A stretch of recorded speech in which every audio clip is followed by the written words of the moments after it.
stop scrolling. What you're about to hear sounds completely fake, but it actually happened. In 1911, a house painter named Vincenzo Perugia walked into the Louvre, hid in a broom closet overnight, and the next morning tucked the Mona Lisa under his coat and just walked out. No alarms, no chase. He took it home to his Paris apartment and shoved it under his bed. Watch till the end, because this gets so much weirder. For 2 whole years, that painting sat under a bed in a tiny apartment. And here's the part that will break your brain. More people visited the Louvre to stare at the empty wall than had ever come to see the actual painting. Absence made it famous. Oh, and the police briefly arrested Picasso as a suspect. Yes, that Picasso. When Vincenzo was finally caught, the Italian press called him a patriot.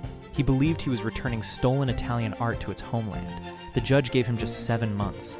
The theft that was supposed to be a secret ended up turning a famous painting into the most recognized artwork in human history.